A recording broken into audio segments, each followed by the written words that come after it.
So where did you get dinner? Oh, my dad went to Culver's tonight to pick up dinner, Of course, then, because and that's where all the Catholics go. well, not all Catholics. Some go to McDonald's, some go to Wendy's, wherever has the best fish sandwiches. But Culver's also has fish, like meals that you can Yes. get, like 3-piece, Do you guys not have Popeyes down there? not really close to us anymore. And even the one that was close to us was still like a 20-25 minute drive. It wasn't super close.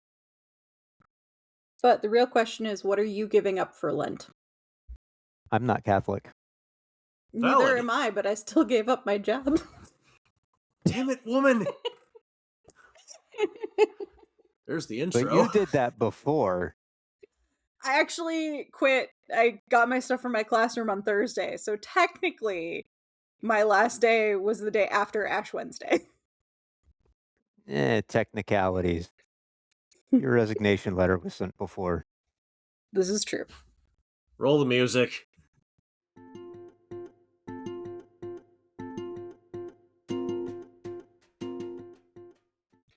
Welcome to Two Men and an English Major, the show where a woman with 2 literature degrees attempts to educate 2 clueless men about the stories everyone says they should read. Hello. Hello. Hello. Today we are talking about the best book you avoided reading in high school. Allegedly. I think it's one of the best books that everyone avoids reading in high school. Oh no, I'm not saying you didn't avoid reading it in high school. I'm just saying it's allegedly the best book you avoided. I mean, I read it in middle school. Does that count as avoiding it? You went to a really preppy school. I mean, yes. You're It has been fully 20. Math is stupid. I also do not recommend reading this book with middle schoolers. I don't know who thought that was a good why idea. you would do Because that? Yeah. the book we're reading this week is The Great Gatsby, which is full of Mm. sex, drugs, and alcohol. We were all too sheltered and stupid to catch it. It's not hard to catch. It's kind of out in the open. Yeah. Again, it's also been fully 23, 4 Yeah. years since. Right. So what is your experience with this book? I don't remember. You're going in completely blind tonight. You have not read anything. You don't know anything. I know absolutely bugger all about what's about to happen. So, Yay. We'll go watch the movie later. maybe. Depending on how Jordan. this goes, he says yes. Jordan, what is your response? Or your knowledge of this book? I read it, I want to say, sophomore year of high school. Okay. So It might have been yeah, freshman. It might have been freshman year for me, but it has still been over 20 years. it was a long Traditionally, time ago. the way high schools plan it, this one usually goes in junior year when you do your American literature units. Because it is like the American novel. Oh, see, I don't remember what order we did anything. I've taken too many blows to the head over the years to remember that far back. Except the really, really important stuff, which apparently this wasn't, so. Rude. Yeah, I don't know. It was one of the years of high school, Well, and I know it wasn't senior, so this one is set in Long Island and New York City in early 1920s-ish. So about 100 years ago. Yeah, right before the stock market crash. Okay. So known as the Jazz Age, it's this gilded, glorious time period where everyone's enjoying their wealth and... Well, those that have it. Yeah. It's considered a tragedy and realistic. which is unfortunate for all of us because realism is not our favorite. Welcome to being a millennial. It also falls into modernism in the categories of literature, because like there's different eras of literature, and this one is considered a modernist novel, which is when they started playing with things like perspective and unreliable narrators and things like that. It was also some satire and social commentary about the elite and the rich, which I feel like is fitting for today's age. Though I guarantee you my students back in September did not understand that. No, they were not up to that level of braining. This book is very much about the American dream. It's very much about, pulling yourself up by your bootstraps and what is really the American dream. What does it mean to be an American? Is wealth really the be all and end all? It also has some themes about love and marriage and the class divides. It also talks specifically about the role of the past and the danger of getting stuck in your nostalgia, which we'll talk about when we get to the end of the book specifically. But nostalgia is kind of like a double-edged sword in this scenario. Okay. It also is about the decay of morality and people losing their moral compass in all of the sparkle and shine of the jazz age. You can very much tell that the author, F. Scott Fitzgerald, was very fed up with the elite rich people in his life. And about this point in time, too, he was dealing with the fact that his wife was having mental breakdowns regularly and had to be institutionalized repeatedly. And it's just, he kind of was very upset at the world. Valid. Sounds like a good reason to be upset with just everything. A very clear thing that comes across in this, and a very huge plot point / undertone of the whole series too, or of the whole book, not a series. If this were a series, we would have a very different conversation. Is prohibition and the rise of mobsters and gangs and speakeasies and rum smuggling and things like that. Because it really created this divide between people who got their wealth in the right way and people who got their wealth through crime. Okay. And I hope everyone can hear my air quotes there when I say the right way. Yes. They were doing an awful lot of heavy lifting, but yes, they did come across from a visual to an audio. Oh, good. So, without too much faffing about, we are going to jump straight into our story tonight, because really the analysis happens more as you go in this story than at the very beginning, because there's so many little details in this story that become important as you notice them. So we're going to kind of go through chapter by chapter and talk about our characters, talk about our symbols. Yes, I will talk about the green light for everyone who is questioning that. The green light is the major symbol in the entire novel. Just don't ever hang any green lights outside. Okay. Gotcha. Hadn't planned on it, but We meet our narrator, who is named Nick Carraway. His last name should be a clue to some of the things that we are going to be dealing with. sounds seedy. That's terrible. It was meant to be. That's kind of the point of why we're here, man. I meant more that, like, he is facing a bunch of people trying to throw their cares away, and they don't have a care in the world. It's very punny. Oh, because Fitzgerald that's was not any subtle. better. Damn you, Fitzgerald. And here I thought that when we weren't doing Shakespeare, we might get away from puns. You can never get away from puns. Oh, no, sir. Damn it. Not even I feel close. like that's going to be a merch shirt. You can never get away from puns. I mean, I can start workshopping the art. So Nick is unreliable as a narrator. He is extremely biased, very elitist. He's essentially your whiny white boy, full of privilege, and played by Tobey Maguire in the 2013 movie. Oh my. Well, that fits a little bit.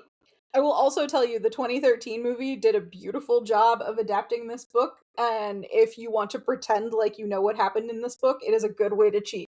We do not Fair condone enough. cheating, but We don't condone cheating. However, as far as adaptations of this one go, I highly recommend it over the Robert Redford one because well, that's something you don't hear every day. the Robert Redford one is way too buttoned up and put together, and it doesn't portray the like wild, crazy entertainingness of Gatsby's life. Okay. Gotcha. So Nick is a rich kid from the Midwest. His parents own a hardware store franchise, and he moved to Long Island because he wanted to try his hand at the stock business. So his dad said he'd fund him for a year, and he could go out there and try to become a stock trader. That's not going to end well. He will not be successful. He gets a little Surprise. sidetracked by everything else that happens in this book. Fair. He also moves into a cottage on Long Island on one of two little peninsulas they call East and West Egg. And when he moves there, his little cottage was like the groundskeeper's cottage for this massive mansion right next door. And he moves there for $50 a month. He gets a 2-bedroom house and a maid. Damn. Even adjusted for inflation, that's a steal. I would murder for that rent. Remind me to stand behind you. Good thing I'm in Florida. For now. Hush. Yeah, just that. I every time I read that, it gets worse. Yes. Anyway. So in the first chapter, we have him explaining his whole goal of moving out to New York and becoming some famous stock trader. And he also tells us at the beginning that his father gave him some advice that he should never judge anyone based on, what, because they've all had their own troubles and been through their own stuff in life. The problem is the rest of this book is just Nick judging people. Of course it is. Why wouldn't it in be? one ear and out the other. Yeah, but he opens the book telling us that he's the least judgmental person you've ever met. Oh, so in one ear, hit brick wall. Yes.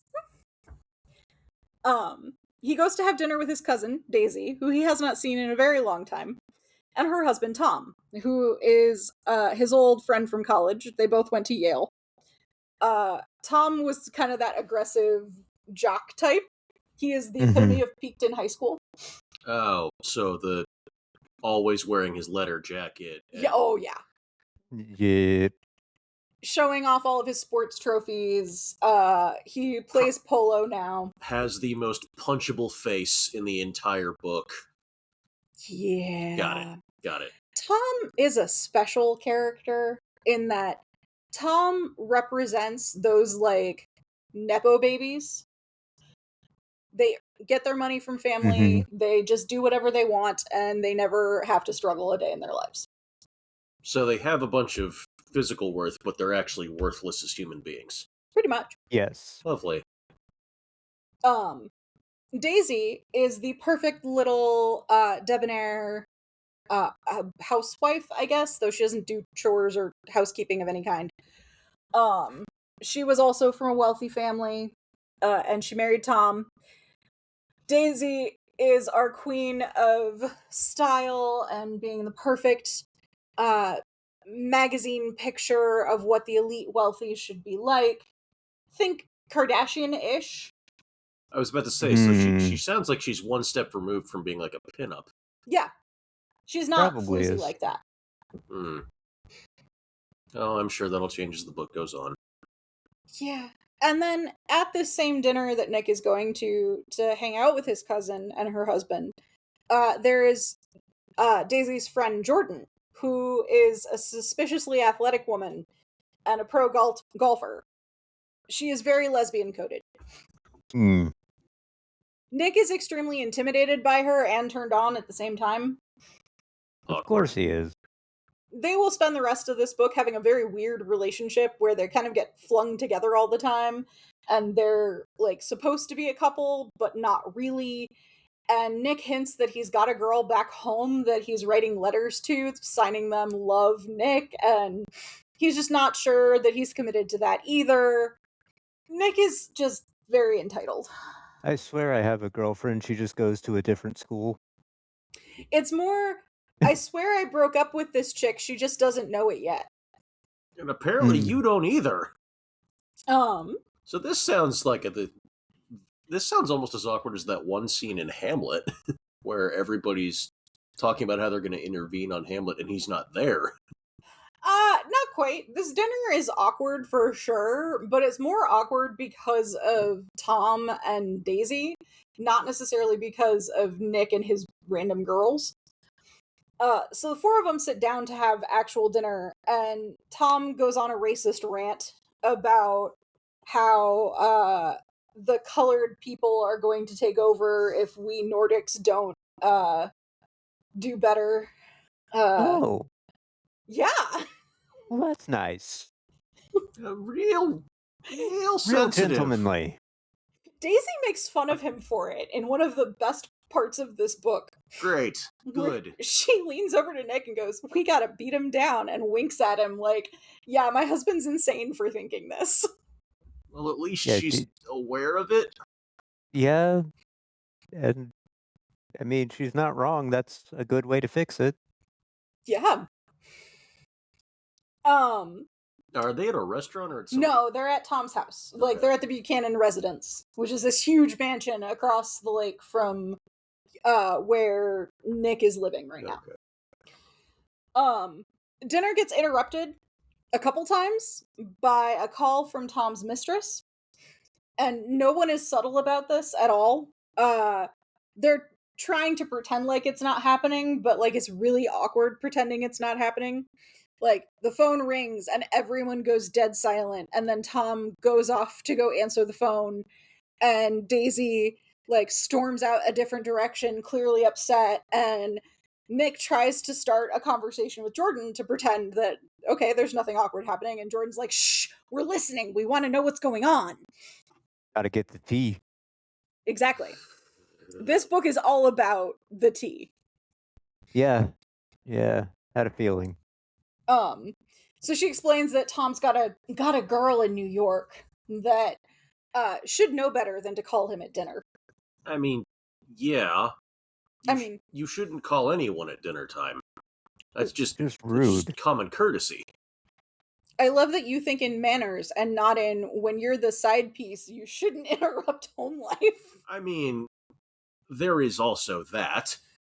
Fun fact, I did have a student actually answer a question when I was having them describe characters and say, okay, who is this character? When they got to her, they literally wrote Tom's side chick. A little simplistic, Beautiful. but not inaccurate. Hey, if it works, it works. Yeah, I accepted it. It was at least a complete answer. Yeah. So I'm guessing this completely kills the dinner vibe. Yeah. It kind of makes everything go a little bit darker and sad. Daisy has a whole conversation with Nick about her daughter, which, by the way, she has a daughter. This child will only be mentioned twice and seen once in this whole story. Wow. Her name is Pammy, and Daisy says that Pammy, when she was born, Tom was off doing God knows what with God knows who, and promising. Yeah, and she just hopes that the best thing in life that she can be is a fool. She wishes her daughter could be an idiot, because smart women just live in pain. Well, how would you know what being smart is? You married Tom, you dumb... Daisy is smarter than most people give her credit for. She is fully aware of everything she's dealing with. The problem is that in the 1920s, you couldn't really divorce and be okay. Like, Tom would have been fine. Daisy would not. Yeah.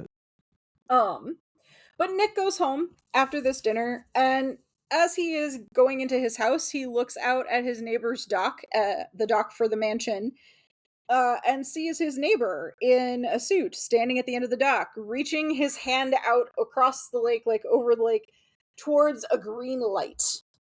And like he's literally holding both hands out in front of him and trembling with the intensity that he is reaching towards this light. And that is where chapter 1 ends. Use the Force, Luke? Sure. We'll go with that for now. Okay. In chapter 2, we have an abrupt transition because Fitzgerald was playing with that short vignette style. And since it's all from Nick's perspective, it's only like Nick's encounters with these people. So we don't really get Nick going to work. We don't get Nick doing research. We just get the next time I spent time with them, this was happening. Tom and Nick go to New York, and they stop at the most depressingly symbolic location ever, known as the Valley of Ashes. Awesome.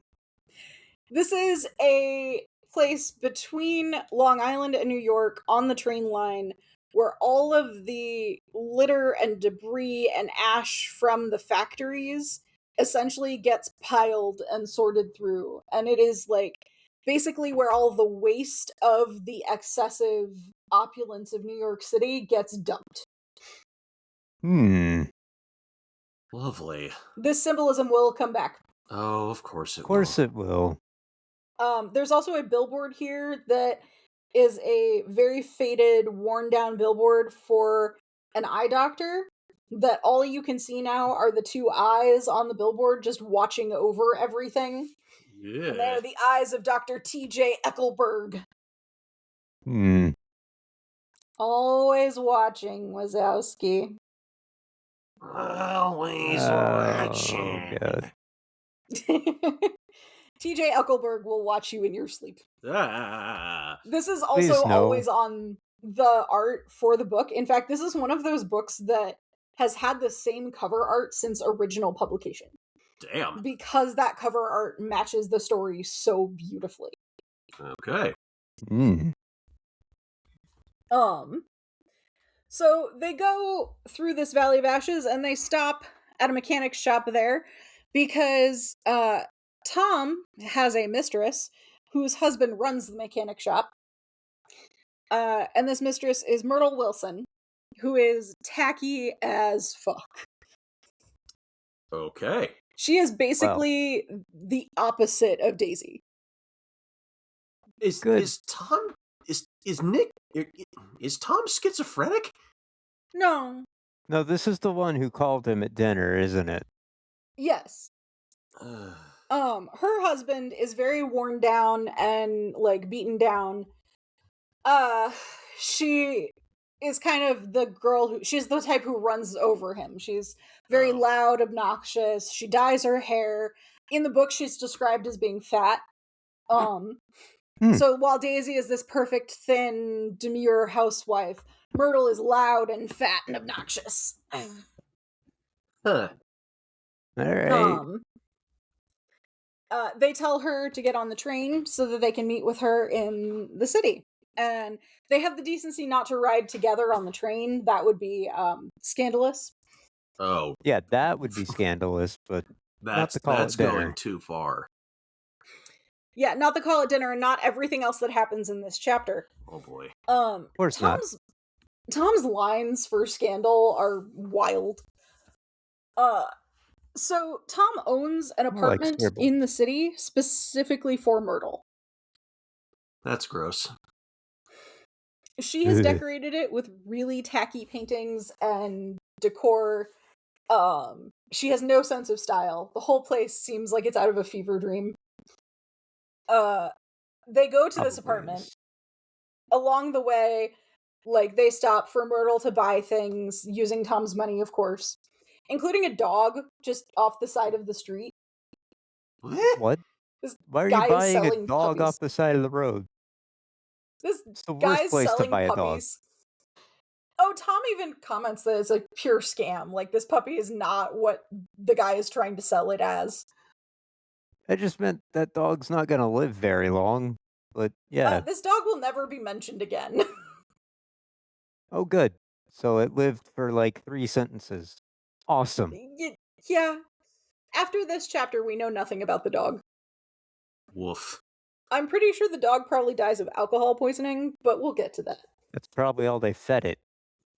Yeah. Knowing these idiots. So they get to this apartment, and the neighbors come up so that everybody can have a party. So the party is Tom, Myrtle, Nick, Myrtle's sister, and the couple that live downstairs. The couple from downstairs are very suspiciously, quote unquote, artsy. He takes photos for a living, and it's heavily implied that they are pornographic. Gross. Of course they are. And everyone gets more and more drunk. At some point, Myrtle's sister slips Nick some kind of drug. Oh, fun. Nick also claims that he's only been drunk twice in his life, and this was one of those nights. The problem is that throughout the rest of the book, we have him getting drunk at other parties. So, again, unreliable narrator. Lovely. Also, it was the 20s. I highly doubted that when he said it the first time. Yeah.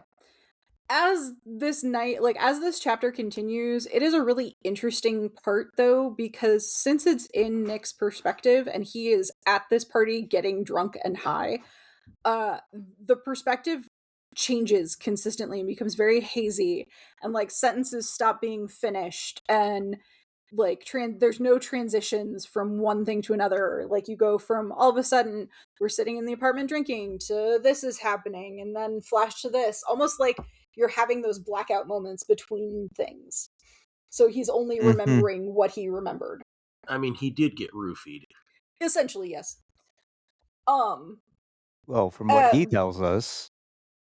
Yes. And one of the important things he remembers from this night is Tom punching Myrtle in the nose and breaking her nose because she won't stop saying Daisy's name. That's a little weird, but she's trying to annoy him because she's trying to say how bad Daisy is and she can't wait for him to leave her. And he's like, you need to not say her name. You can't say her name. She goes, Daisy, Daisy, Daisy. And he whops her one. Well. Oh, boy, it's a shame therapy hadn't really been invented yet. Yeah. I don't know if therapy could save these people. I mean, I guess you could count that as technically therapy. Nick wakes up sometime in the middle of the night in the neighbor's apartment without pants, on a bed with the neighbor's husband, who it's heavily implied that he's been taking pictures of people and of Nick specifically for art purposes. Gross. Yes. There's also a very weird implication in the elevator. I kind of skim this chapter when I'm teaching students because I don't really want to teach them about metaphors for blowjobs. Moving on. Really. So then in chapter 3, we get a very nice, lovely contrast from the drunken frat party with people. The debauchery party. The debauchery party to a different kind of debauchery party. Oh, no. We get to go to a Gatsby party. Oh, crap. Uh-oh. So Nick goes to his neighbor's house on the weekend to attend this party. Nick is the only person who was invited of the 400 people who are here. Okay. What? Huh? So Gatsby every weekend hosts these massive parties that have everyone who is anyone. They've got wealthy people, actors, actresses, politicians, foreign dignitaries, just everyone goes to these parties, gets absolutely raging drunk, listens to music, and enjoys their life. But no one actually knows who Gatsby is. Awkward. He just owns the house and throws the parties. Okay. So when Nick shows up with an invitation, everybody looks at him absolutely confused. Because he shows up And he's like, I'm looking for the host. Like, I need to go find the host because I was invited to this party. And everyone's like, no one gets invited. Everybody just shows up. What are you talking about? And like, no one knows who Gatsby is or where to find him. They're just like, yeah, he's here somewhere. But there's so many rumors about who Gatsby is. There's rumors that he's an Oxford graduate. There's rumors that he is a hired killer. There's a rumor that he's the cousin of the Kaiser. As in, yes. As in Kaiser Bill of Germany. Yes. Then there's rumors that he's a bootlegger, and that's how he gets all the alcohol to his house. I mean, it is prohibition, so technically, all of those could be true. They could. Someone even points out he could be second cousin to the devil. That's not going to come back. Could be true. Nick finds someone at the party he recognizes. He finds Jordan. Oh no. Jordan meets up with him to gossip and observe all the elitist people at the party who pretend to be better than everyone else. 90% of the time, they would never admit to being part of this drunken revelry and bacchanal insanity, but they love being here to drink and party at Gatsby's house. So they don't actively worship Dionysus, but they're big fans of his. Yeah, they do. They worship him on High Holy Days. As in every Sunday? Yeah, every Saturday and Sunday night. Did I mention this is during Prohibition? Only a couple of times. Well, you get another mention. Just throwing it out there. You kind of need to make sure you know that. All of this party is illegal, but half of New York is here. I mean, isn't it implied at one point that Gatsby, like, has a bunch of favors owed to him by the cops or something? Oh, we'll get there. Oh, crap. About halfway through the party, Gatsby introduces himself to Nick. In that, this is where the meme of Leonardo DiCaprio with the champagne glass and the fireworks and Rhapsody in Blue, all of that is from this. Good song. That's him. That's the Gatsby introduction. Okay. He introduces himself to Nick, and we learn that he does not drink. And he doesn't party himself. In fact, he doesn't flirt with any of the women. He doesn't participate in any of the dancing or the revelry. He just oversees all of it. He's just a facilitator for... Yes. Okay. Nick is instantly in love. He talks Nick. about...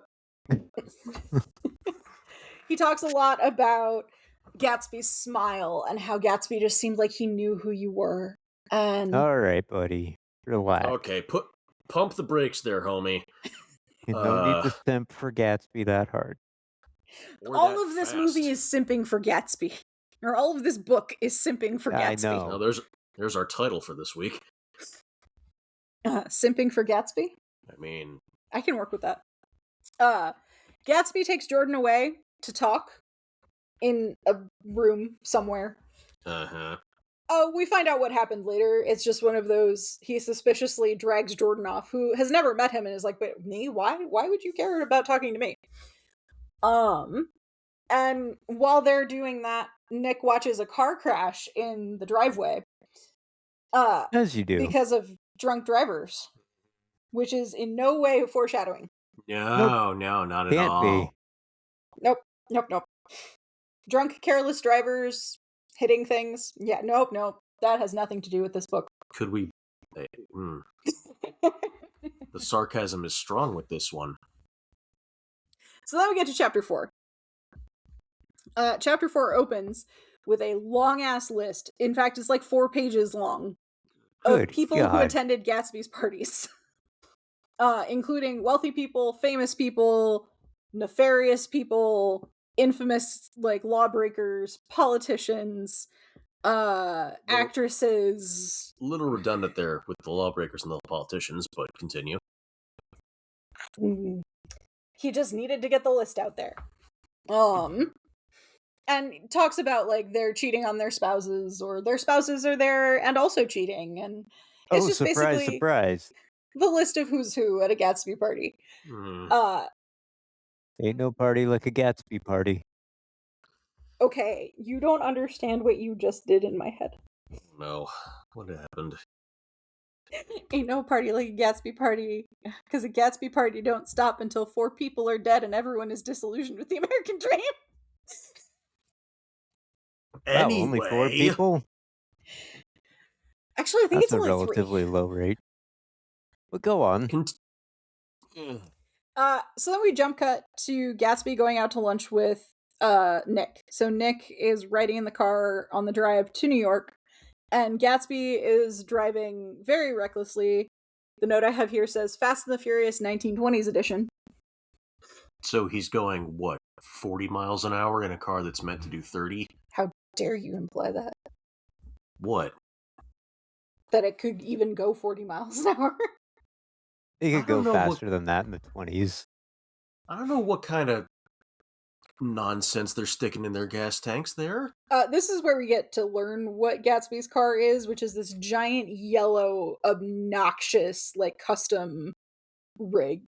And that's important. Color is very important in this book. Mm-hmm. Okay. So Gatsby tries to be his own hype man. Oh, because that's going to end well. So Gatsby's trying to give this resume to Nick. He says that he is the son of wealthy dead parents from the Midwest.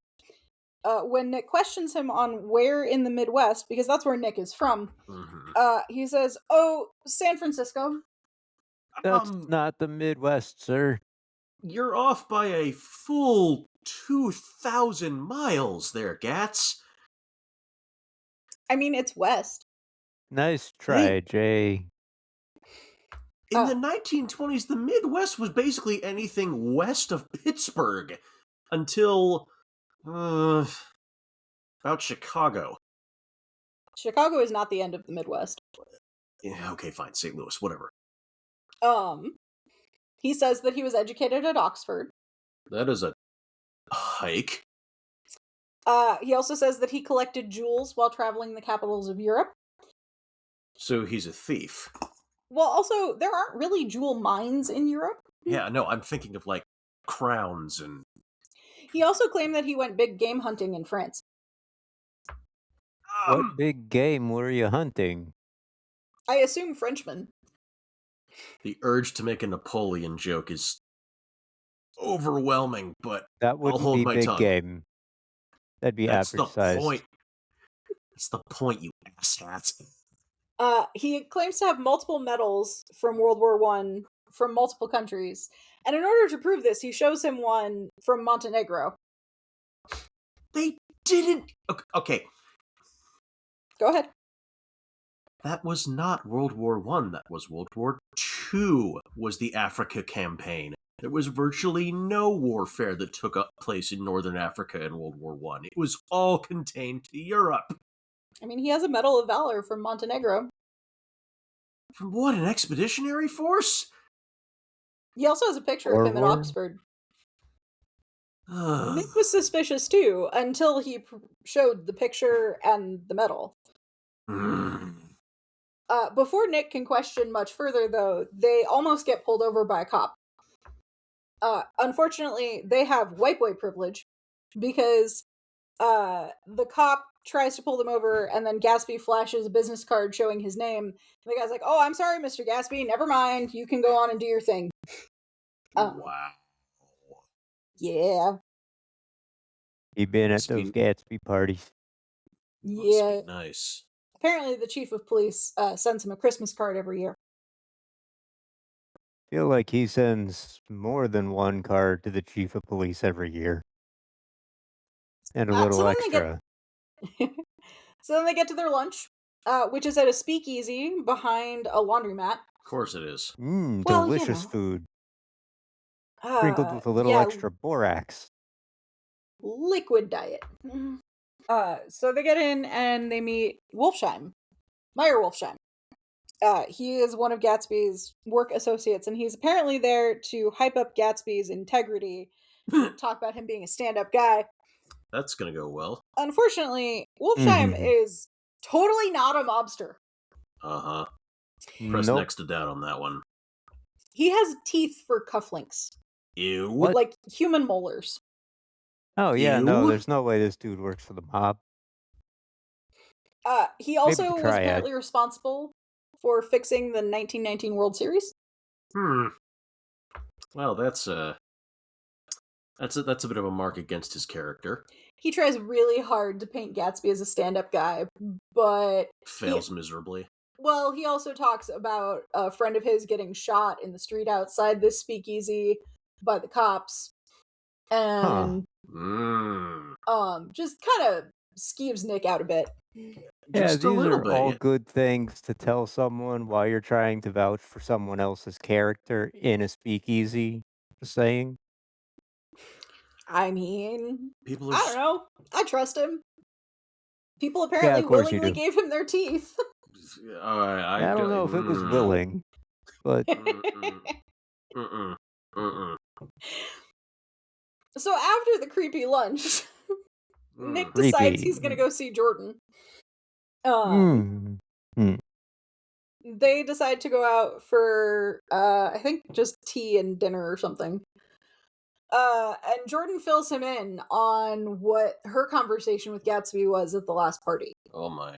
Because really, all of this whole Gatsby trying to give his resume, trying to win Nick over, getting a friend to vouch for him, all of it is them trying to convince Nick to invite Daisy over for tea.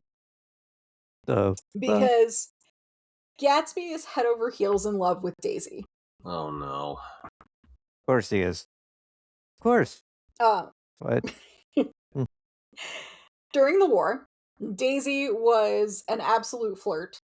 She was like recently 18 and lived near an army base in Louisville. And the officers there would take her out for drives, and she would spend all her time flirting with them, and all of them were in love with her. But she fell for one named Lieutenant J. Gatsby. Unfortunately, because they were all men in uniform, you can't really tell what their social status is. So she didn't realize he was poor. Oh no. Of course not. She promised to wait for him to come back from the war. And then promptly broke that promise when her parents and her decided she should marry Tom Buchanan. Tom is extremely old wealth from Chicago. He and his people came down from Chicago to go have this gorgeous, lavish Southern wedding. And the night before the wedding, Daisy, gets blackout drunk because she got a letter from Gatsby. We will never know what that letter says. Of course not.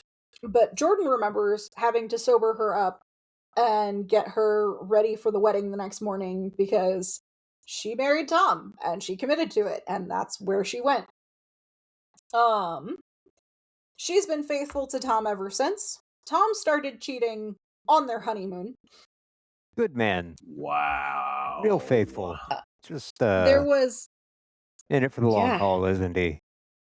There was an entire news article that came out about him when they were in, I want to say, the Bahamas on their honeymoon, and how he had gotten into a car accident with a woman who was a maid at their hotel.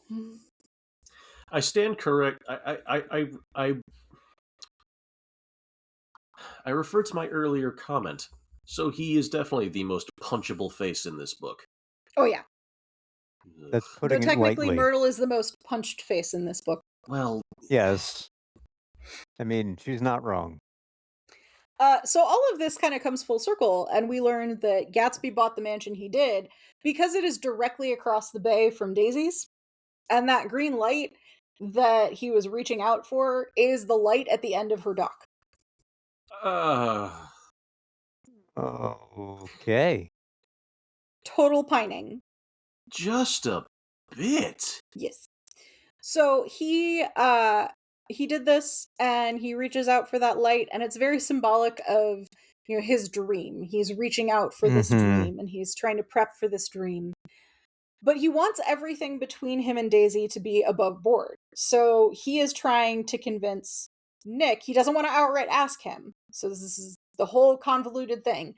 He's proving to Nick that he's a stand-up guy who has, all the means he needs and all this stuff. And then Jordan knows about this, so she can talk to Nick about inviting Daisy over for tea so that Gatsby can, quote unquote, happen to walk by and be there so that they can run into each other again. Meet cutes that are forced never end well. Yeah, all sounds above board, quote unquote. I mean, you might have to dig up the board, but I will also say that this social awkwardness has been what makes Gatsby like a character that girls and English majors crush on. I see none of the appeal, but okay. I don't think we're supposed to. Clearly. Nick does. We are men. Nick's an idiot. Nick is, shall we say, special. We have clearly established that Nick is an idiot. No, he's just very biased. Nick has one brain cell and it's fighting for last place. Yeah, pretty much. We can go with that. Nick gets home that night, and this is the start of chapter 5. He gets home from that dinner, and Gatsby is awkwardly waiting for him on his front porch. Yay! Face Ben is making right now. Look, I'm on the autism spectrum, and I get missing social cues, but come on, dude! We get more beautiful Gatsby autism representation as this book goes on. I even have that. We in the don't notes. need more.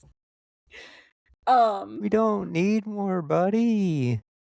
So Nick says that he's gonna do it. He's gonna invite Daisy over, and Gatsby is immediately relieved and excited, and he tries to, give Nick a job to pay him back for this. He offers to get his grass cut, to do all these things because he just wants Nick to be happy. Wow. Then we get my favorite scene in the entire book. Oh no. Which I have labeled here as favorite sequence of the book. Gatsby the Autistic King, aka date time. Oh god. This can't be good. If I face-palmed any harder, my hand would go through my skull and out the back of my head. I'm not gonna facepalm because I'm afraid of, giving myself a nosebleed. Or a So concussion. go on. Okay, so first we must establish that it is raining. And the weather in all of these books always means something. So it's foreshadowing and showing off like the storm inside Gatsby and his anxiety over this whole thing. Oh god. Emo Gatsby King shows more up... like. No, that was Hamlet, and that was last week. I don't know, man. I'm sorry, but there's a storm inside me. No. He doesn't say that. It's just that's what's going on. Yeah, you don't have to say it. When it's heavily implied, you don't have to. He shows up like 2 hours early for this.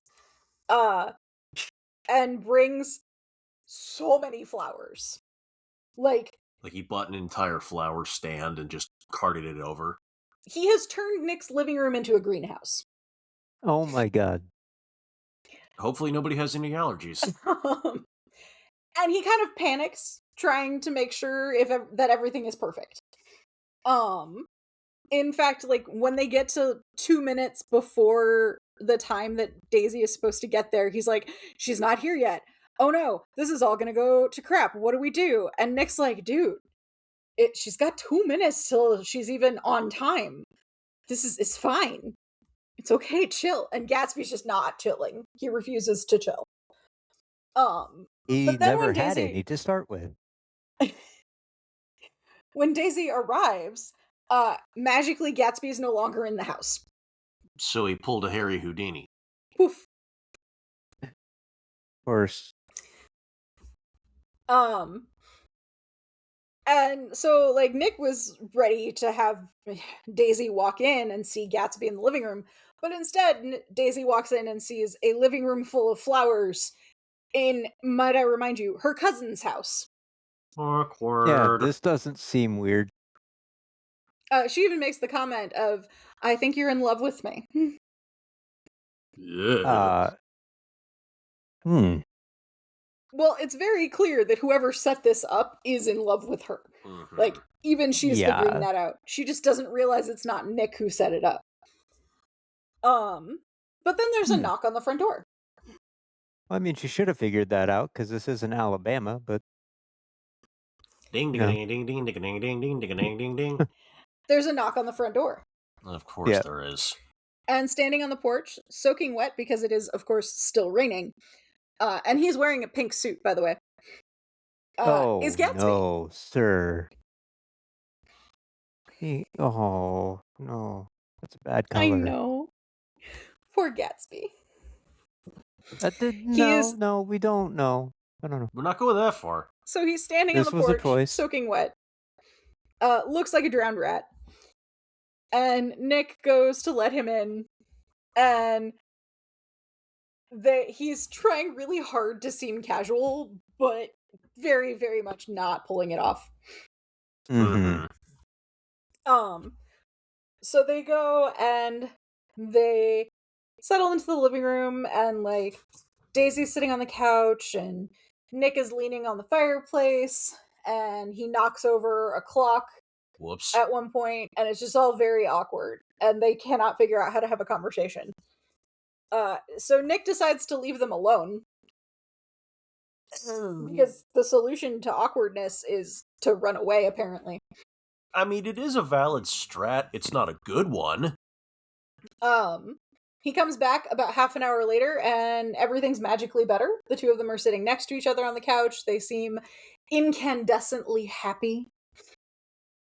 Ew. Excuse me. Excuse me while I go throw up in my mouth. And so they decide... Lucky you could wait. Gatsby decides to give them a tour of his house because he wants to show off to Daisy. So they go over to Gatsby's house. Daisy is extremely overwhelmed because all of this is wealth and opulence that she never expected, and he is very excited to be showing it all to her, including all of his shirts. He starts flinging these pressed iron shirts out of his closet at her and overwhelming her with them because they're all really expensive and all these different fabrics, and they're imported from England, and she ends up crying because she's just so overwhelmed by this. Okay. Weird thing. Yay. I mean, I get the autistic hyper-obsession, but... Ugh. So, it's very much she is overwhelmed by how he has become everything that she was supposed to have, and how she didn't wait for him. And it's like, oh no, I chose poorly. You did, honey. You definitely did. I mean, racist cheater, simping autistic boy. One's a fair bit more work, but you're gonna be One happier. of these things is not like the others. One of these things just isn't the same.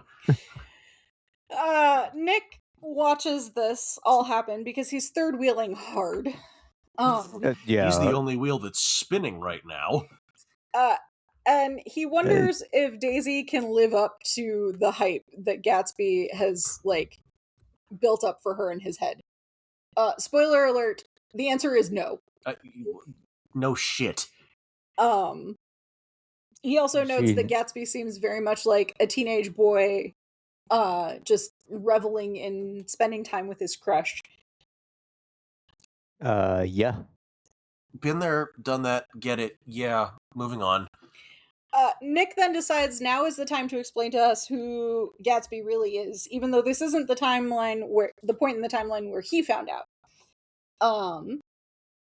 He just thinks that now is a good time to explain Gatsby's actual backstory. Oh boy. So, he was actually a young man named James Gatz from North Dakota.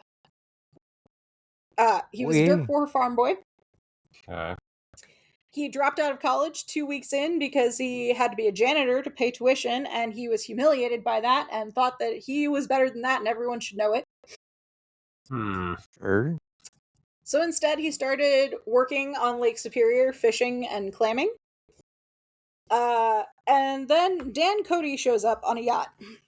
Dan Cody is a drunken millionaire who is living on his yacht to avoid his wife. All right. That's the choice. I have here, through the power of charm and not drinking, Gatsby becomes his personal assistant. Because essentially, Gatsby tells Dan Cody, hey, there's a storm coming in. You might want to dock somewhere. And Cody's like, that sounds great. And then he becomes Cody's babysitter. Because every time Dan Cody gets drunk, he keeps him, Gatsby keeps him from beating someone up, spending all his money, getting in trouble. Or doing the world a favor and falling off his yacht into Lake Superior. So the lake that it is said never gives up for dead. Mm-hmm. Reference.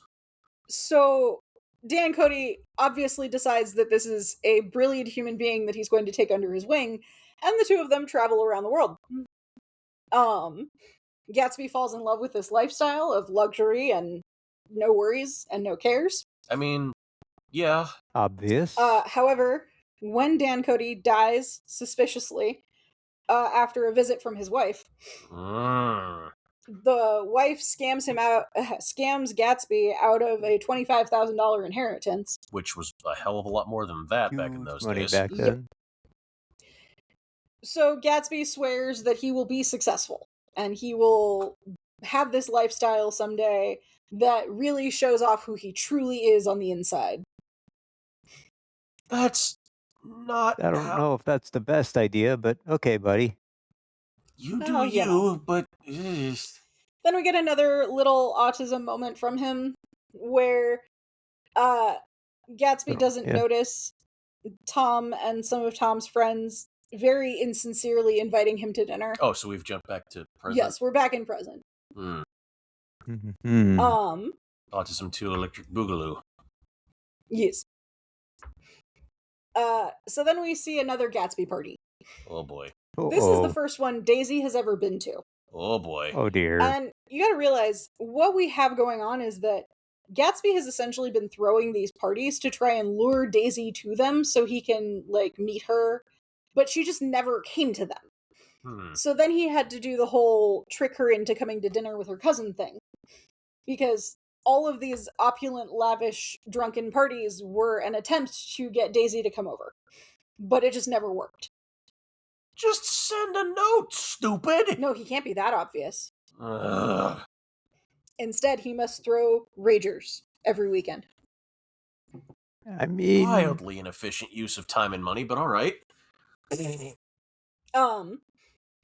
and Tom are at this party and very clearly think that they are better than the people here. They have a very elitist attitude to all of this. These people have no class, no social graces, no manners. Come back and tell me that again after you've partaken of some of the libations and... I mean, Tom wanders off halfway through the party to follow a hot chick. I mean, Daisy, okay, whatever. Tom, all of halfway. No. Wow, that's incredible restraint. Daisy doesn't seem to like the party, according to Gatsby. After they've left, basically after everyone leaves, Nick and Gatsby have a whole argument about whether or not you can repeat the past. Because all Gatsby wants is for Daisy to say that she never loved Tom and start over with Nick or with Gatsby. And Nick is like, you can't do that. She's lived a whole life. You can't repeat the past. You can't go back and do this again. And Gatsby's like, of course you could do that. What are you talking about? We're just going to start fresh. Oh dear. I just have this lovely note here that says dreams die. I mean... yeah. It's because Nick has this very reflective moment where he's sitting there thinking about how the first time Gatsby kissed Daisy, it must have been the death of his dream. Because he had to marry the dream of Daisy and everything he thought she was and everything she represented with the reality of her being an actual human being. Mm-hmm. Reality's a cruel mistress.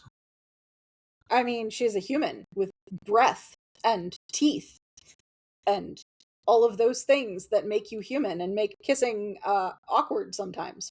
No, really? It's just kind of But that whole, you build up an idea of someone in your head for so long that the reality can never live up to it. mm-hmm. So then we get the climax of the story, chapter 7. There are no more parties. Gatsby decides to shut it all down. He fires all of his servants and hires on only people that Wolfsheim sends him, so a bunch of gangsters. Oh no. Basically, it's a bunch of people who are hiding from the law and need a place to stay, so they pose as Gatsby's servants. And on the hottest day of the summer, which, of course, the heat symbolizes the tenseness and the oppressiveness, it feels very much like everything's about to explode. Mm-hmm. Nick, Tom, Daisy, Gatsby, and Jordan all meet up. Oh boy. This can only go well. Yeah, they're meeting at Tom and Daisy's house, where we get to finally see Daisy's kid. Pammy shows up. This is the second time we hear about her, and it's a very awkward moment where it seems very much like Daisy is trying to convince Gatsby that, look, she doesn't look anything like Tom. We could pretend she's our kid. That's normal. Yeah. Gatsby's reaction is very much one of shock that the kid is actually real and that actually happened. He was kind of ignoring it until now. River in Egypt. Of course. And Gatsby is not subtle about his crush on Daisy this whole time. I mean, why would he be? Not. Well, because her husband is here. That clearly doesn't mean a damn thing in this story. Tom starts catching on. Oh, finally. Oh, you mean the one with 2 brain cells finally stopped competing for 3rd place, actually? Yes, he finally realizes what's going on. Wonders never cease. He decides that he is itching for a fight. And decides to take over and boss everyone around, and they decide to go into New York. So Nick, Jordan, and Tom take Gatsby's giant yellow car. And this is important. Keep this in mind. So we're going to play a game of 3-card Monte or shuffle, find the ball in the cup thing. So Nick, Jordan, and Tom are in the bright yellow car. Gatsby and Daisy are in Tom's blue car. The hell? Don't question it. It's just how it is. This is going to New York through the Valley of Ashes. Okay. Nick, Jordan, and Tom stop at Wilson's garage. Right. Where we have discovered that Wilson has found out his wife is cheating. Oh no. Wilson is very upset about this, looks absolutely like pale as death, sick to his stomach, hates everything, and he mentions that he's going to move his wife west, because they're going to get away from whatever is going on. He's figured out that she's cheating, doesn't know who with. Nick makes the comment that Tom and Wilson are basically the same guy at the moment. They've both figured out their wives are cheating on them. Unfortunately, Wilson is dumber than a bag of rocks. Oh no. So Wilson has not figured out who she's cheating with. Even though he's right in front of him. Yeah. So then they go to the Plaza Hotel and rent out a room and fill it with ice and try to cool off. Air conditioning wasn't invented yet. Yeah. I mean, there is this magical thing called a fan? No. Well, that's kind of what the ice not an electric fan, just like the fan you flap in front of your face. Like they had those, I'm sure. But ice helps too. Yeah.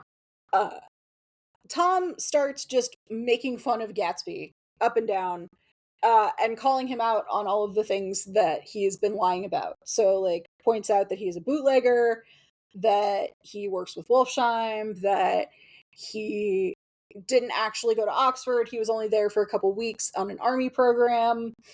And Gatsby tries to speak for Daisy. And as they're having this whole fight, he's like, well, Daisy never loved you. She only ever loved me, blah, blah, blah. And throughout this whole thing, Daisy is just kind of shrinking in the corner as these two men are arguing over her. I mean, take it outside and settle it like men. Well, part of it is that, like, Tom is hearing this and going, that's bullshit. Like, she definitely loved me. We have a child together. That At some Well, point, there was affection here. And he starts bringing up these events that they've been through and, like, the things that they've dealt with, and kind of hints that, like, they've been through things that no one would understand except the two of them. And this is also the man that was cheating on her before the ink was dry on their marriage vows. oh, he points out, I've never been perfect. I've cheated, I've done bad things, but I always come back to you. I always... If you keep doing it, that doesn't mean anything. Yeah, you're leaning Gatsby's side here, but the big deal is that Gatsby will not settle until Daisy says that she never loved Tom. And she refuses to say that because she won't, like, she did. She thinks, yeah, I did love him at some point.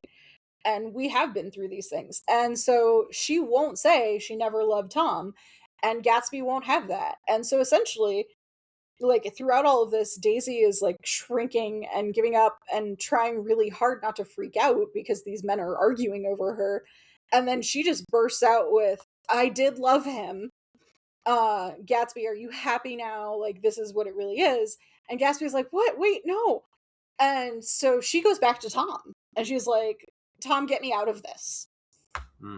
Tom, now knowing that he's won, sends Gatsby and Daisy home together. It says, wow, you two take the yellow car, drive home, think about what you've done. And he really is just a massive frick, isn't he? Yeah. Doesn't even make sense. We swapped cars. Uh-huh. So Daisy and Gatsby are driving the yellow car and go back home. And Tom, Nick, and Jordan take the blue car. On their way home, they stop in the Valley of Ashes because someone was hit by a car. Oh no. Of course. Whoopsie doodle, guess who? It was Myrtle. Oh boy. The plot, she thickens. So they go into the garage, discover Myrtle's dead body. The descriptions of this are very gruesome. I will save you. Thanks, I think. Yeah. You know? So she's dead, and George is just beside himself, her husband. Now widower. Yes. And he is beside himself with grief and trying to figure it out. And one of the neighbors is like, yeah, I think I saw the car. It was like green or yellow or something. And Tom puts 2 and 2 together, gets 4, and starts creating his own alibi by going to George and being like, I didn't own that car. That car you saw me driving earlier, that was not mine. You know, that wasn't mine. Mine's the blue car. George, I promise you, mine's the blue car. And then they go home. Assumptions, for the record, make asses out of all of us. We find out when they get home that evening. They get back to the Buchanan residence, and Nick decides he's done with all this. He wants to go home. By the way, it's also his 30th birthday. Oh. Best way to spend your 30th. I know. He decides to go outside and wait for a taxi. And while he's there, he discovers Gatsby hiding in the bushes. Because that's going to end well. Well, he's like, totally Gatsby's watching to make sure that Daisy's okay, and he lets slip that Daisy was the one driving. So, Daisy's the one guilty of vehicular manslaughter. Yes. Great. He's willing to take the fall for her. Dumbass. Of course he is. But what he really wants is to make sure that Tom doesn't do anything to hurt her or harm her, and he's waiting for her to come to her senses and come find him. So he's going to wait outside their house until Daisy is ready to talk to him again. Oh, buddy. I know. Hope he packed a sleeping bag. Well, and then Nick spots Tom and Daisy in the house. Nick spots Tom and Daisy in the house, talking and holding hands, and Tom is very much comforting Daisy and being like, through the window you can tell he's like walking her through what they're going to do about this. He just doesn't have the heart to tell Gatsby. So then we get chapter 8, and everything goes real fast from here. Oh boy. So in chapter 8, Nick goes to visit Gatsby the next day. Realizes kind of that Gatsby has been meshing together the idea of wealth and luxury with Daisy, and kind of like his ideal and his dream are all kind of mushed together, and he sees Daisy as this representation of wealth and opulence. So he's basically completely crazy. Yeah. For yes. her and about her and because of her. Yeah. This is, by the way, when he tells his actual backstory. So we got this a couple chapters ago, but Nick gets that story at this point. Fascinating. Gatsby refuses to leave, even though Nick is telling him, like, you should probably leave the country, or at least the state. But he's like, nope, I'm gonna stay here, idolize Daisy, she's gonna call, I know it. She's gonna come back to me, I know it. So then Nick goes to work, and as he's leaving for work, he tells Gatsby, you're worth the whole damn lot of them put together. Meaning all of the wealthy rich people. Essentially telling Gatsby, you are worth more just by your integrity and by you as a person than all of their wealth and luxury. Okay. Then we get a perspective shift in this is what I was told later about everything that happened. George stayed up all night ranting about Myrtle and about her not being able to hide her sin from God and from the eyes of God. And he's got that billboard of the eyes of Dr. T.J. Eckelberg staring down at him the whole time. Is anybody in this damn book sane? No. Okay. This, between the billboard and his grief-stricken insanity, he comes to the realization that whoever hit Myrtle must have been her lover, and that God demands revenge. Well, bit of an Old Testament interpretation, but okay. Yeah. Also a bit upside down and backwards, but... Well, she apparently was running out of the garage trying to get the person in the yellow car to stop. And that was true. Like, because remember, earlier in the day, Tom was driving the yellow car. So when she saw it coming down the way, she thought it was Tom. Ran out to try and get it to stop. Daisy hits her.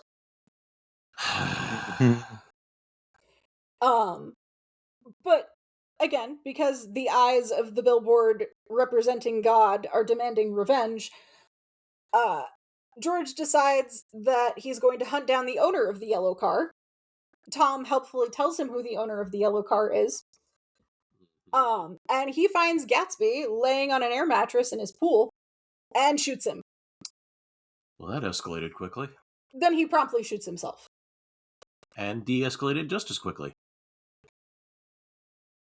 I don't know if I'd say de-escalated. I mean, they're both dead. Yeah.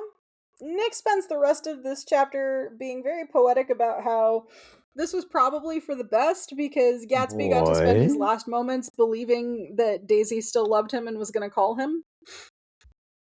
And so he never had to live through the disappointment. Wow. Yeah. I mean, I guess trying to find a silver lining.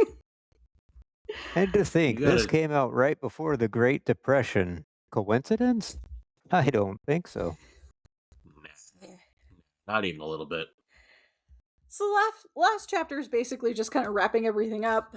Nick tries to hold a massive funeral for Gatsby, but no one shows up. Because all they wanted from him was his alcohol and his parties. They weren't actually friends with him. Of course not. Nick, some of his servants, Gatsby's dad, and a guy named Owl Eyes, who practically lived in Gatsby's library, are the only people who show up for the funeral. Okay. Owl Eyes is a hell of a nickname. Owl Eyes is great. We did not get into Owl Eyes. He's a random character. He's also the one who was driving the first car that had an accident at the first Gatsby party. Yeah. Okay.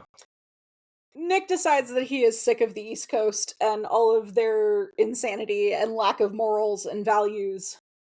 He breaks up with Jordan, runs into Tom and learns that Tom didn't really give a shit about any of this.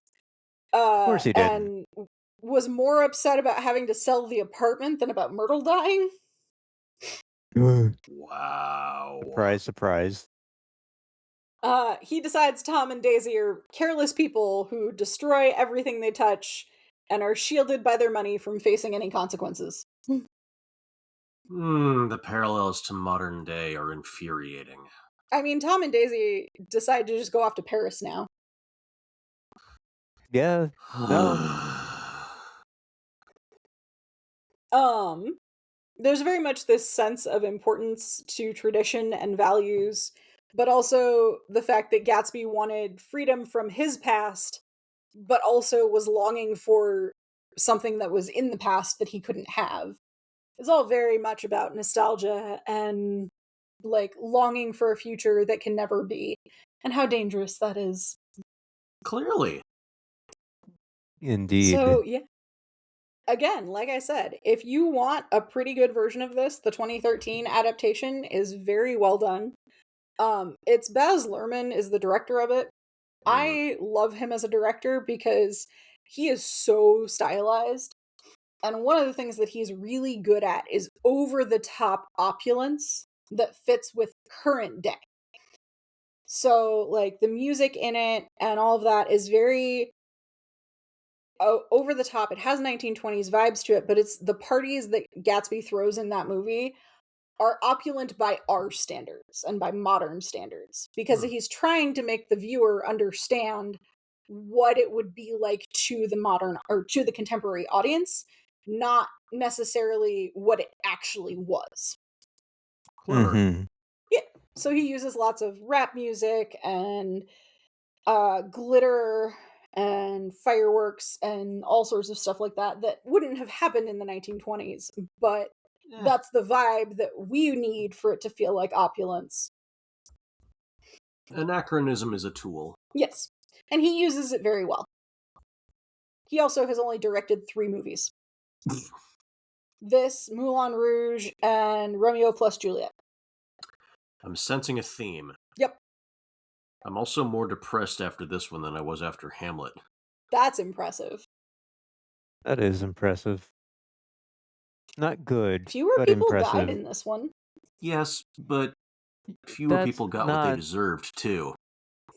Yeah, I was gonna say, that's not super telling. I will say next week our body count goes up exponentially. Oh. Oh, good. I mean, we go a lot more historical with our literature. We're gonna read Beowulf. Oh, boy! Oh, joy. Well, thank you everyone for listening and joining us for Gatsby. I hope you all learned something, or at least had some fun listening to this short summary. We hope that you will keep listening and following along. Like, subscribe, find us anywhere you can find a podcast. We are growing and it's very exciting. Yes, thank you to all of our new listeners this week. Yes. And have yourselves a wonderful rest of your week. Bye. Bye. Bye.